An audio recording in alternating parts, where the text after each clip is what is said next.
notes zange wano zingamba nti newankubadde ng'oyinza okubeera n'ensonga ez'amazima lwaki wandipapye n'oyanguwa okusobola okutuuka mu bulamu bw'omuntu, naye njagala nkujjukize nti tewandiyanguye, tewandipapye, kubanga buli lw'oyanguwa ate n'opapa kikuleetera okukola ensobi nnyingi mu bulamu. Era bwe twabadde tuyiga script yaffe gye tubadde tugezaako okutunuulira, tubadde tutunula nga tulaga nti omuntu yandibadde yeebuuza ebibuuzo 5 nga tannaba kutomera.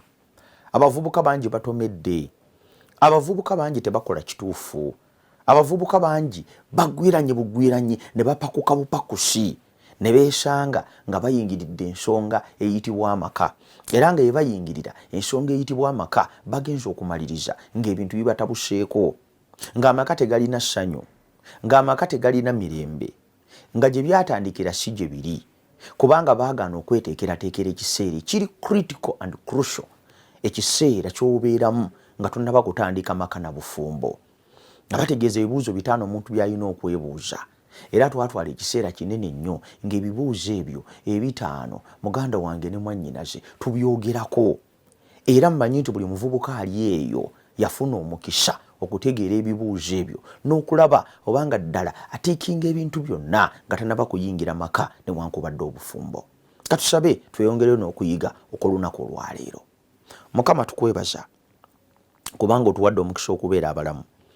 Yogera naffe okuyita mu kigambo kyo, otulungamye otuyigirize ng'ekisa kyo bwe kiri, ku bwa Yesu Kristo Mukama waffe bwe tusabye, amiina. Olwaleero twagala tweyongereko mu maaso ng'omaze okwebuuza ebibuuzo 5 ebikulu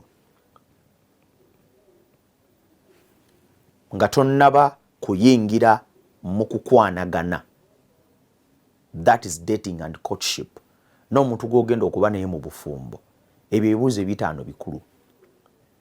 Oluvannyuma lw'ekyo waliwo ekintu ekirala ky'otateeka kwerabira mu bibuuzo ebyo ebikulu by'oteeka okwebuuza, era nga ze zimu ku nsonga z'oteeka okutunuulira olunaku olwaleero, era tugenda kutwala akadde okusobola okuziraba awamu n'okuzeetegereza.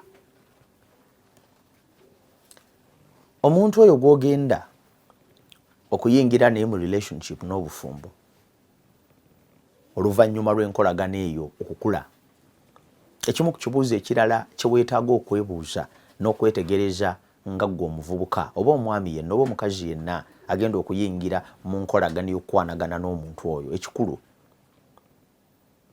Katonda yakkiriza. Ebyawandiikibwa birina ebintu bye byogera ku nsonga eza Katonda okukkiriza. N'ekyenjagala okubategeeza kiri kimu abavubuka. Bayibuli egamba nti omusana tegwetaba na kizikiza.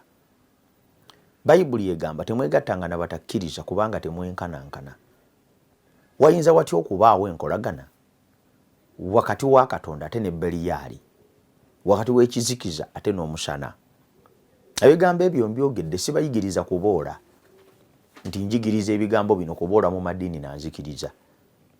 Naye nze njagala okubategeeza ekintu kimu, nti Katonda atwagaliza nnyo bulijjo okufuna abantu be tukwatagana nabo mu bye tukkiriza.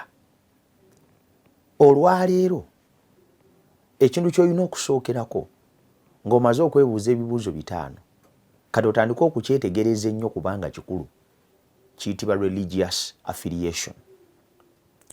Religious affiliation kitegeeza nti omuntu oyo gw'ogenda okuyingira naye mu kukwanagana oba relationship egenda okuvaamu amaka. Nabagamba nti ebigambo bino byenjogera si byogera eri abo abayingira mu relationship nga bagenda kubeera ba friends with benefits. Muyingidde mu relationship kubanga mwagala kukkusa mibiri gyammwe, kubanga mwagala kwebakako mwenna, kubanga mwagala kulya bulamu, kubanga buli omu lwe bimukubye ng'agendako ew'omulala nga mumaliriza ensonga. Ezo relationship ezo zifaanana bwe zito, nze si ze njogerako. Njogera ku kukwanagana nga kugenda kufuuka bufumbo, era gwe mulama gwe tuliko mu programu eno ti amaka n'obufumbo, kati abo bensomesa. Bw'obeera mu kukwanagana nga kugendereddwa kukola maka, nga kugendereddwa kuzimba bufumbo. Kyenjagala okutegeeza ssebo n'ennya bawulira ebigambo bino. Ekigambo ekiyitibwa eddiini oba enzikiriza y'omuntu kikulu nnyo. Omanyi waliwo ebintu bisatu ebitukola ebitufuula ekyo kye tuli ne kye tufaanana. Ekisookera ddala bwe buwangwa bwaffe. Ekyokubiri ze mbeera n'abantu be twakuliramu. Obuwangwa bwaffe. Ekyokubiri embeera ez'abantu be tukuliramu abatwetooloola. Ekyokusatu y'eddiini. Ebintu byonna bye tukola ng'oggyeko ebyo ebiri mu ndagabutonde zaffe, genes, ekitundu ekisinga obunene tubijja ku nsonga ezo ssatu. Y'ensonga lwaki mu kyokuyiga kino n'ebigenda okuddirira tugenda kukusomesa era tukubaganya ebirowoozo ku bintu ki bye tutateekwa kubuusa maaso oluvannyuma lw'okwebuuza ebibuuzo ebitaano ebikulu. Waliwo ebintu by'otateekwa kubuusa maaso ng'olonda omubeezi gw'ogenda okubeera naye mu bufumbo. Ekisookera ddala kyekyo kyakkirizanga eddiini. Eddiini ekola kumpi ebitundu 7 ku 100 bwe kitaba 9 ku ngeri ebintu gye tubikolamu n'engeri gye tubitambuzaamu n'engeri gye tubitegeeramu. Eshapinga obulamu bwaffe. Era teri kintu kiri sensitive nga kwogera ku kigambo nzikiriza. Kituukira ddala mu busomyo bw'amagumba obwa buli muntu. Engeri ebintu gy'obirengeramu obirengera ng'enzikiriza yo bw'ebikusomesa era bw'ebikugamba. Y'ensonga lwaki enzikiriza esobola okugamba omuntu nti omuti ogwo gulimu amaanyi. Buli anoga ku bikoola byagwo n'abiyenga n'anaaba maze okugusabira birimu omukisa. Omuntu n'agenda ku muti era n'anogako ebikoola era n'atambula n'agenda n'anaaba n'agana n'okumira eddagala ku lw'ebikoola ebyo. Eddiini erina amaanyi mangi. Ndi esobola okuleetera omuntu okugula muwogo oba watermelon oba ennaanansi naye nga bamugambye nti ennaanansi ezo zirimu omukisa. Era oli n'agenda n'agigula emitwalo 10 addeyo agirye naye ng'ennaanansi baagisuubudde mu katale sinakindi ng'omusumba amugambye ye yazirima. Eddiini erina amaanyi. Esobola okuliisa abantu ettaka. E Masaka ewaliyo omukyala mu biseera eby'edda eyaliisa abantu ettaka ne bakola ekinnya nga n'omuntu asobola okugyayo ne bonna ne bakuŋŋaanira eyo naye ng'ekibaliisa ettaka mbu lirimu omukisa oguwonya. Eddiini esobola okuleetera omuntu okuvunnamira muntu munne nga bagenda bonna mu kaabuyonjo. Lwaki nkozesezza ekigambo ekyo? Kyekimu ku kintu ekiyinza okukulaga nti this is a human being. He needs to excrete. N'agenda mu kaabuyonjo n'avaayo n'agendayo n'avaayo n'adda wali ku kituuti n'amugamba ndi Katonda era n'avunnama n'asinza. Lwaki mpadde ebyokulabirako ebyo? Titozannya na kigambo kye bayita ddiini nanzikiriza. Kiyingirira ddala ne kisensera obulamu bw'omuntu. Kishepinga engeri gy'alabamu ebintu ne bw'abirengera. Towawulidde wano e Kenya juuzi omusajja eyagambye abantu nti ye Yesu, n'omulala yagamba abantu basiibe paka bwe bafa. Omuntu n'atambula n'ava ewuwe n'agenda n'asiiba enjala paka bwakutuka n'agwa wali wansi. Ozannya n'ekigambo kye bayita eddiini n'enzikiriza. Eddiini n'enzikiriza esobola okukwambaza ebyambalo newankubadde mu musana nga teweetagana kubyambala n'obyambala n'otulukuka naye nga byekugamba okwambala. Ozannya n'eddiini gwe. Olw'ekyo eddiini etonda engeri gy'olabamu ebintu. Ki ky'onaayambala, ki ky'onoolya, ki ky'onoonywa, bigambo ki by'onooyogera, ogenda kweyisa otya mu bulamu, okolagana n'ani era otya. Tosobola kujja kigambo religious affiliation mu formula oba mu equation ey'okufuna amaka n'obufumbo. Tosobola kukitwala nga si kikulu. Tosobola kukisuulirira. Toyinza kukitwala ng'ekitalina mugaso. Gwe n'olowooza nti eddiini n'omuntu byakkiriza si nsonga. Ffe kasita twagalana simanyi kitegeeza abantu batero kasita njagala simanyi kigambo kwagala kyo kubanga akuwa switi kubanga kutwala ku shopping kubanga kubira amasimu kikyoyita okwagala kasita njagala ekigambo ekyo kasita njagala sikitegeera kizibu nnyo okugamba omuntu nti kasita njagala naye nga tassa kitiibwa mu byossaamu kitiibwa waliwo ekintu ekitabula obwongo bwe mba mpuliriza abavubuka kiri newankubadde omusajja nga tassa kitiibwa mu byenzikiriza era nga talina lwedde kubitambuliramu naye kasita njagala sikitegeera ekyo oyinza otya okwagala omuntu n'otassa kitiibwa mu byakkiririzaamu oyinza otya okwagala omuganda n'otassa kitiibwa mu kabaka oyinza otya okwagala omunyankole n'otassa kitiibwa mu nneeyisa ya ankole nze nno ndaba abazungu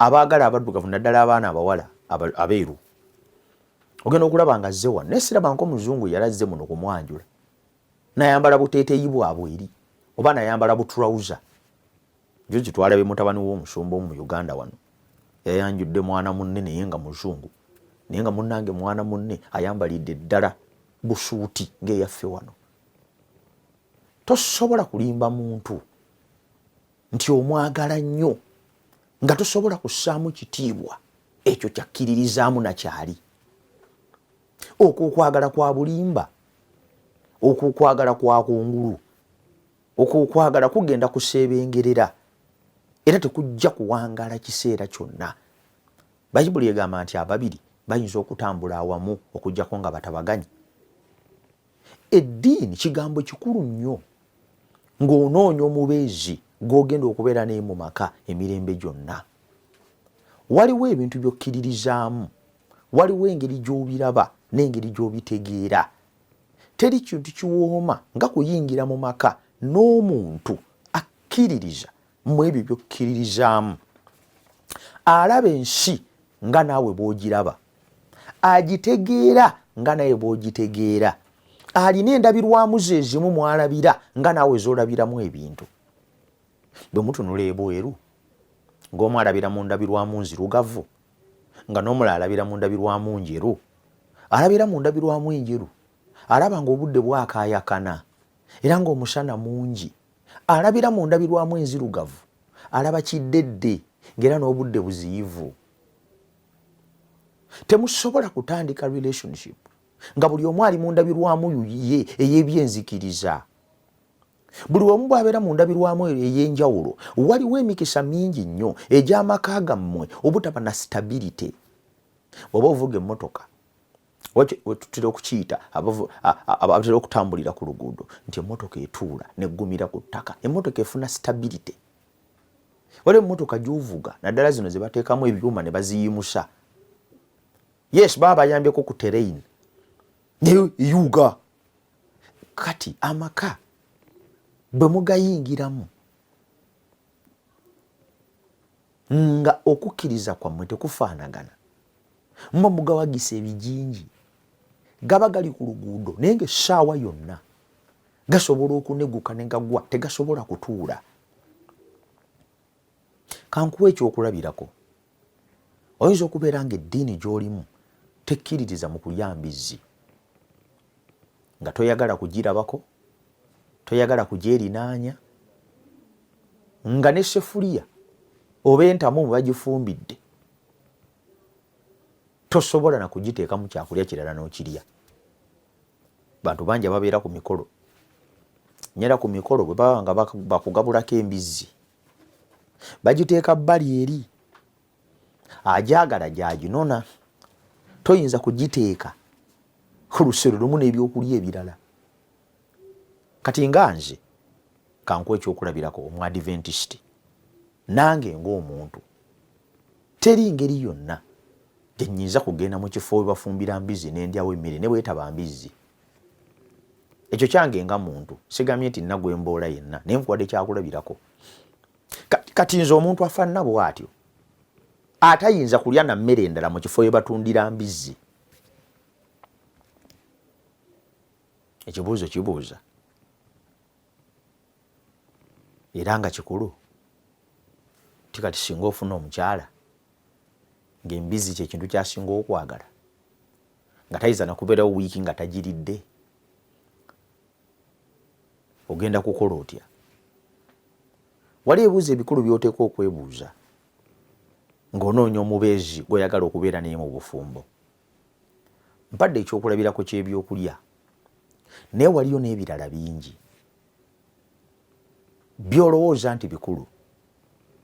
Kyandibadde kyamagezi bw'ofuna omuntu alabira ebintu mu ndabirwamu efaanana. Gw'atanywa mwenge manyi togwagalira ddala. Kati nga nze ayogera nammwe gumpunyira bubi. N'omuntu agunywedde mba mpulira nga bwe guba gumuwunyako mba siwulira bulungi. Sinyumirwa nnyo okubeera mu environment ya muntu ng'anywedde omwenge. Ekyo kyange nga muntu naawe oyinza okuba oyina ekikyo. Naye njagala nnyo okwewaako ebyokulabirako kinyamba okusomesa obulungi nga teri n'omu gwe njogeddeko. Kaakati omwenge ekiba nga tetugwetaaga era nga toyagala nagguwunyiriza. Kaakati laba bw'ofumbirwa omusajja nga ye gwasiibako. Omusajja otalina nsobi okuba nti anywa omwenge gwe kubanga ye bw'atyo bw'amanyi era bw'ategeera. Yeetaaga bwetaazi kwogera naye na kumuyamba kumulaga kyateekwa kukola. Ne bw'okkiriza n'omuyingiramu n'ozimba ekintu eky'emirembe gyonna naye ng'akola ekintu ky'otayagala yadde okuwunyiriza mu nnyindo zo, nze nno ndowooza nti oba weetyabidde akalimu obuwuka. Tetugamba okwetyabira akalimu obuwuka anti olukateeka wano nga weetisse ensekese otambuze anti obuwuka nga bufubutukamu nga butandika okuyingira nga butandika okuluma bw'obwo mu matu bw'obwo mu nnyindo bw'obwo bukulumye mu mugongo ogenda okumaliriza ng'olukwa osudde wali. Waliwo kye bayita okwetyabira akalimu obuwuka. Okwetyabira akalimu obuwuka kwe kuyingira mu bufumbo n'omuntu atali wanzikirizayo. Ekintu ekyo kisoomooza nnyo era enkomerero ya byonna bwe kiba nga munaafuna stability mu maka omu ate ko compromisinga. Kati lwaki olinda okussa wansi standards zeyo by'okkiriza osobole okubalansinga olugendo lw'obufumbo bwammwe? So nga ate wandifunye omuntu agenda okukuma standards ezo nga ziri waggulu nga naye bw'ozirina. Ne kisobola okubayamba okusobola okuzimba amaka amasanyufu era agalimu emirembe. Olw'ekyo y'ensonga nkulu nnyo era gyetegereze nnyo. Waliwo abaagala okuva ku luggya nga yekyalwanako. Waliwo abaagala okukyuka nga yekyalwanako. Ave mu mbeera ey'okuba single abeere ng'ali married. Lwaki? Kubanga obudde bumuyiseeko. Waliyo abakola bu videos ku TikTok n'ewala n'akugamba nti luno oluyimba nga waluwulirako n'olutegera n'oddegera n'okuluyimba n'oluyimba naye n'obanga kati tonnaba kufumbirwa okyanoonya ki ku luggya. Nali ndaba bu video nenkasanga nenga nti musajja ono nga ayogedde ebigambo ebigumu. Ayina oluyimba lwe yateekako lwe sijja kwogera naye nga ndujjukira mu gyakyenda nga gigenda giggwako awo. N'agamba nti oluyimba luno oba waluwulirako n'okuluyimba n'oluyimba lwaki tonnawasa? Kati muno abantu abali ku pressure efaanana bwetyo ng'alwana bwezizingirire mu ngeri yonna esoboka mu maanyi gonna g'alina mu kisoboka kyonna ekimusala mu maaso ayingire amaka n'obufumbo. Ensonga eyo gye njogeddeko n'agibuusa amaaso.